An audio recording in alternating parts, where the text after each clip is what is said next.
It is sometimes not possible to notice great tectonic shifts. At other times it is eminently possible, and anybody with their feet on the ground can feel that ground move.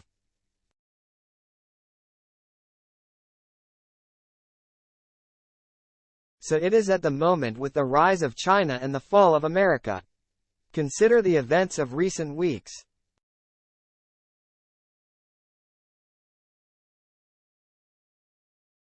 The United States has been single-mindedly focused on one story: the arraignment of a former president on charges cooked up by an ambitious left-wing district attorney who wants to make his name by getting Donald Trump to jail.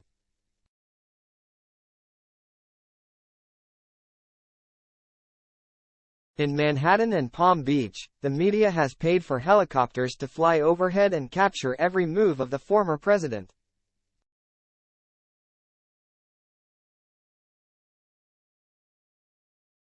The streets have been packed with press photographers taking photos of other press photographers, all waiting for something to happen.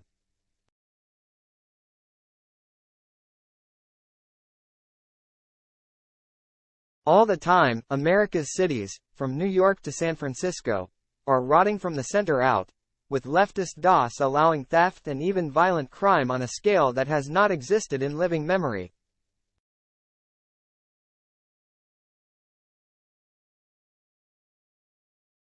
This is presided over by a president who everybody can see is half asleep on the job and a vice president who is not as up to speed as all that.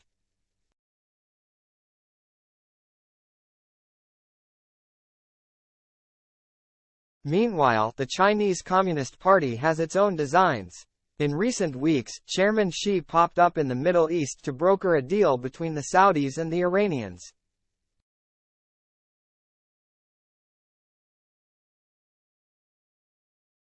The Great Divide in the Middle East between the Sunni bloc, dominated by Saudi Arabia, and the Shia bloc, led by Iran, suddenly appeared to reach a rapprochement.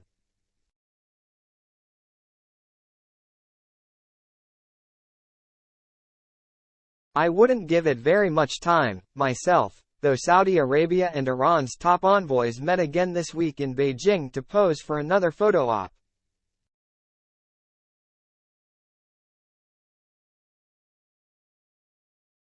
Still, the durability of the deal is not the real point here. The point is that it was Beijing assuming the role that Washington would once have played in power brokering such a deal.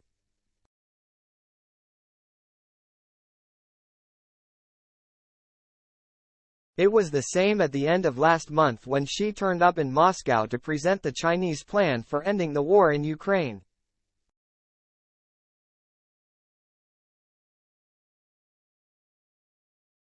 It would allow Russia to keep the territorial gains it has made during its war of aggression.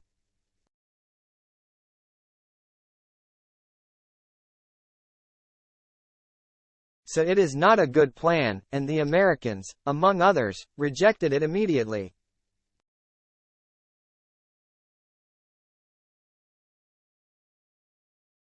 But the point is that it was once again the Chinese who were taking the initiative, parading around the world stage, talking and posing as the protectors of the international system.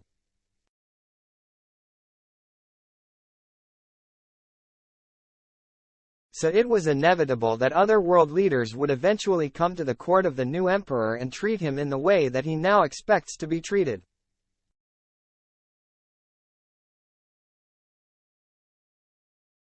This week, Emmanuel Macron traveled to Beijing to pay homage. There would have been a time when a French president who wanted credit for stopping a war like that in Ukraine would have gone to Washington, D.C. for meaningful talks.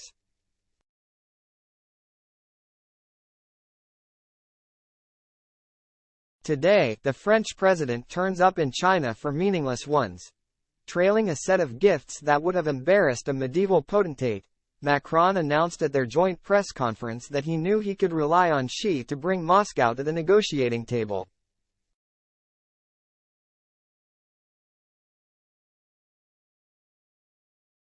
For his part, a profoundly bored-looking Xi simply said that China is willing to jointly appeal with France to the international community to remain rational and calm.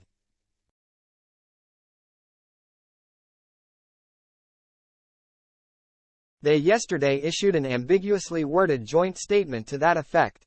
And that was essentially that.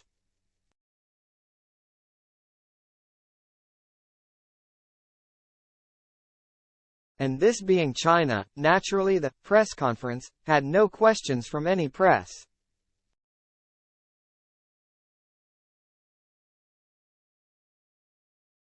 After all, you must respect the customs of the country you are in, and the custom under the communists in China is that the press writes what the government tells them to.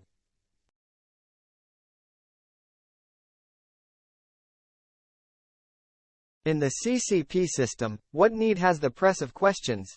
This is just to focus on the international diplomacy side of things.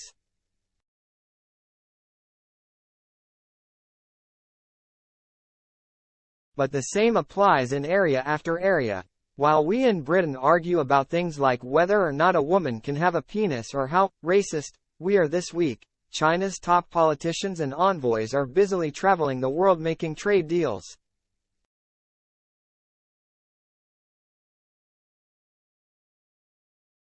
Ever since Beijing was allowed into the World Trade Organization in 2001, a decision which already looks both world historic and unwise, it has used its financial clout to simultaneously exploit the rules and break them.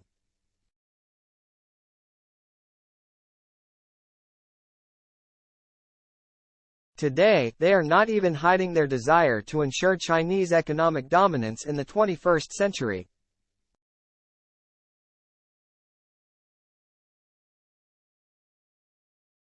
Nor are they any longer hiding their desire to leave the US dollar-dominated financial system behind them.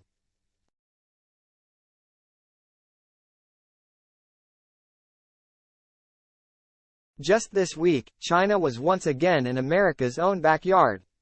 After a set of negotiations, a new agreement between China and Brazil was announced.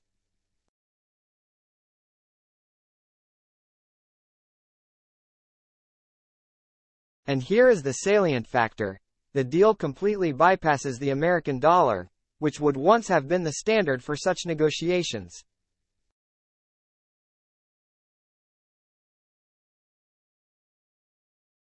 Brazil and China said that the arrangement would see yuan directly exchanged for reais, with no need to convert to US dollars.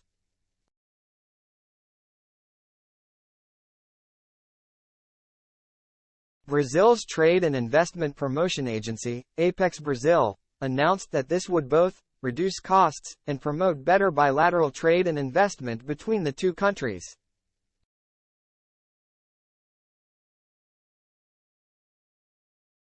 That was the spoken bit. The unspoken part was, and we don't need America or its currency.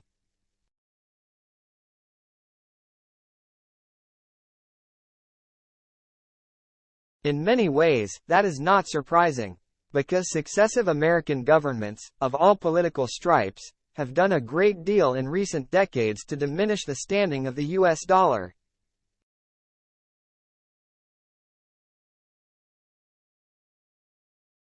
It doesn't matter whether the president, House or Senate are Democrat or Republican, US government spending and debt just keep rocketing up and up.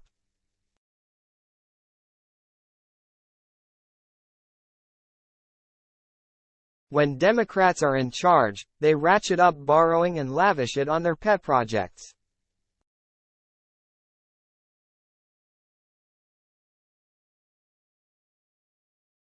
When Republicans are in charge, they seem to be forever surprised by events, and forever have the same response: increased government borrowing.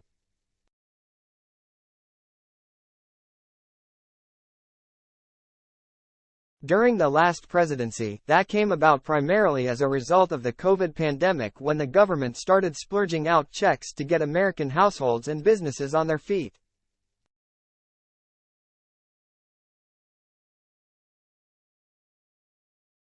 There is a great debate over whether that was the right thing to do. There is no debate at all over the fact that much of this money simply disappeared.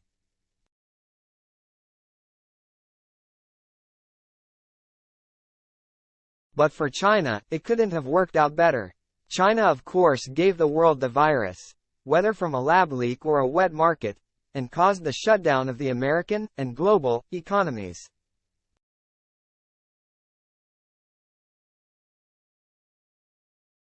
In the wake of that, in countries like our own, the economy is only really now spurring back to life.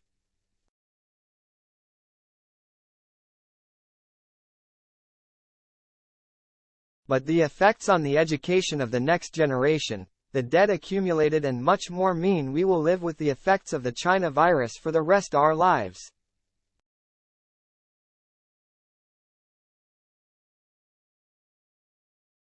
Meanwhile, Beijing won't even cooperate in finding out how it emerged in the first place.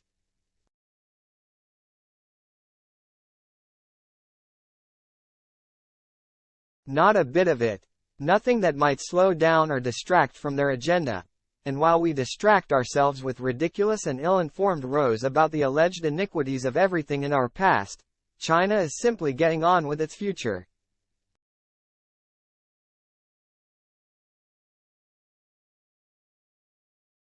While our institutions bend over backwards to be as diverse as possible, China's institutions simply try to become as dominant as possible.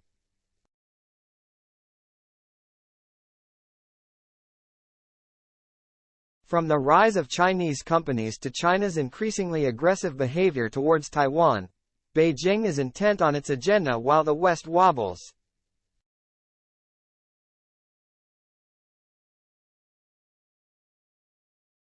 For instance, in the tech world it has been clear for years that the platform TikTok, a Chinese firm, is highly suspect.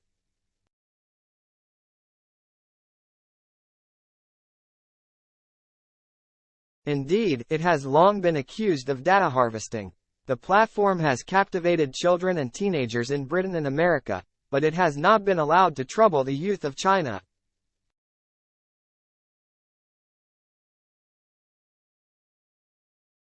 While our children, and some adults, do the latest stupid dance for the platform, they don't seem to have realized that they are not using a product.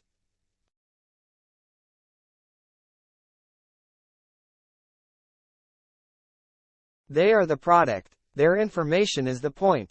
And what do we do about it? We have interminable discussions from Westminster to Washington about how to handle Chinese technology that may already have done its job in compromising us.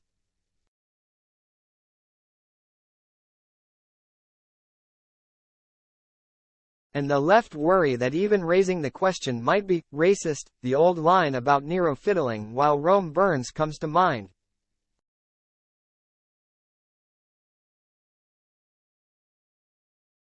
But what our leaders have been doing is worse than that.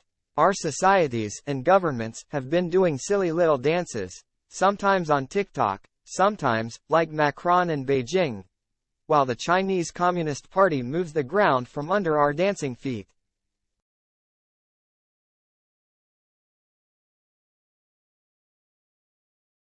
If you take the long view, the things that our leaders have allowed, encouraged and been distracted by in the past 20 years make the Emperor Nero look like a model of responsibility.